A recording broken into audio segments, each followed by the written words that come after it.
This video is sponsored by the War Games Research Group. I'm trying to build a complete compendium to teach new players how to play DBMM, so please like the video, comment and subscribe so this video gets shown to more people. So you've watched a few of my videos now and you're interested in a DBMM rule set, but maybe you've looked at a few of the pictures and you're thinking that looks like a lot of miniatures.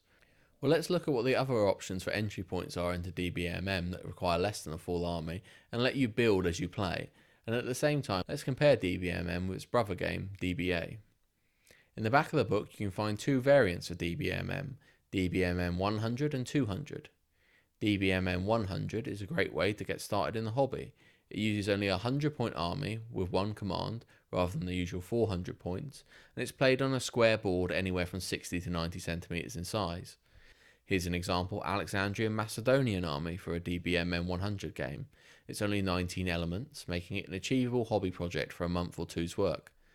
The game also only takes up 60 centimeters and tends to be over in an hour, and you can fit two armies in a single box, which makes it a great option as a travel game or if you want to play multiple armies in an evening. Now let's see how we can progress from our DBMM 100 army to the next level up, DBMM 200. DBMM 200 is played on a 120 by either 60 or 90 centimeter board and uses the full terrain placement and 3 commands, reducing slightly the number of terrain pieces each player plays and halving the bonus cost of commanders to accommodate for the reduced points cost and board size. Here an extra knight, 12 more pikes, 3 auxilia, 2 siloi and a pike commander have expanded the army to be ready for DBMM 200.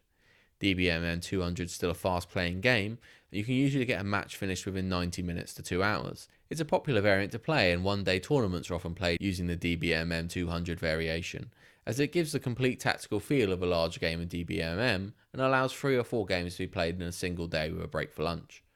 I think if you're new to DBMM, or you're looking to introduce a new player to the rule set, then DBMM 200 is the perfect entry point. It has all the normal rules of a full game of DBMM, but the smaller command size allows for a less daunting first experience, and the more decisive ending to smaller games will let you have the time you need to work through the rules and understand them and still finish the game easily in an evening. Finally, here's the full 400-point Alexandrian Macedonian army you would use for a full game of DBMM.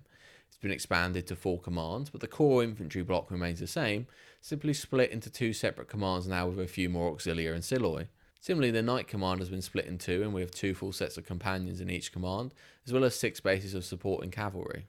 The increased points cost of the commanders plus the extra knight commander and the extra pike commander take up a big chunk of the points cost total, and there isn't actually a huge number of extra elements to go from a DBMM 200 army to a full DBMM 400 point army. I hope that provides some inspiration for how you might start to grow and develop a historical army from that small 100 point force to 200 points up to a full 400 point list, and we're going to delve deeper into the Alexandrian Macedonian army that I've displayed here today in next week's episode.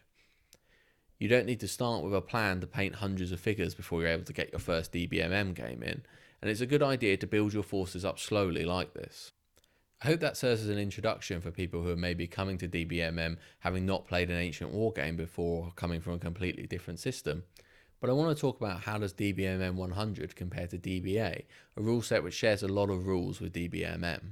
Well, the first thing to say is that they're both excellent Phil Barker rule sets, but I advocate everyone who's played DBA to give DBMM 100 a try. The armies are based exactly the same and you probably have a force that's 90% of the way there already. Especially if you like playing the big battle version of DBA that uses multiple commands, then you should definitely give a full-size game of DBMM a go. For now, let me compare why I'm a fan of DBMM 100 over DBA when I want the experience of a small, compact, hour-long game. The first benefit of DBMM 100 versus DBA is the greater army variety and more choice in your list building. DBA's unique idea is that every army is made up of 12 elements, which can be an interesting format but can also be highly limiting. Secondly, the idea of only having 12 elements can make some armies radically better than others, depending on what those 12 elements are, and it's up to the players to come up with a system to balance them. Whereas in DBMM, because every unit has a points cost, you can have armies with troops of radically different quality and still have them balanced against each other, because the armies will have a different number of elements. The earlier example, the Macedonian DBMM 100 army had 19 units, but that's because its core infantry pikes are relatively cheap in terms of points cost per element. A more elite army like Romans or medieval knights might have closer to 12 elements, while big armies of cheap units like Gallic Warband could have nearly 30 elements in a 100-point list. This means that you get a more enjoyable, balanced historical matchup, and you get more variety in playstyle and how you build your army. Want an elite small force of medieval knights or a huge mass of Saxon peasants? Both are viable choices for your game. Finally, I think the expanded list of unique combat outcomes we went over last week creates a more interesting game than DBA. Because in DBA the list of units that perform quick kills are significantly reduced, as are the number of supports, units can feel a lot more similar to each other than they do in DBMM. There's also less incentive to form a deep battle line, as you only have 12 units, and without quick kills, overlaps are the keys to a player's success. The game can also end up being very high variance because you only have 12 elements. A single bad dice roll destroys a significant part of your army.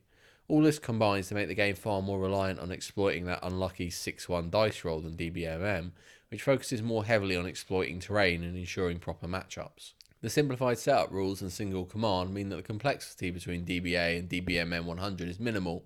I'd say about 80% of DBA and DBMM are identical in terms of complexity, but those areas where it adds rules makes for a huge improvement in the depth of the game system and the choices the players get to make when they play. While they're both excellent rule sets and both made by Phil Barker, I really think as a small hour-long game or as a travel game, DBMM 100 can't be beaten, and I definitely encourage players to give it a try, especially those who have enjoyed DBA previously. You may find a lot of what there is to like about DBA can be found in DBMM as well. So those are a few of my thoughts on DBA versus DBMM, and I strongly encourage everyone to give the DBMM rule set a try. I hope this has given some inspiration about how you might put an army list together and slowly grow it over several months to play the increasing scales of the DBMM variants. Make sure you check back in next week where I'll be showing off that 400 point Alexandrian Macedonian list you saw earlier on in the video, and also talking through my thought process of how I put that list together. If you found this video interesting, please like, comment and subscribe so it gets shown to more people.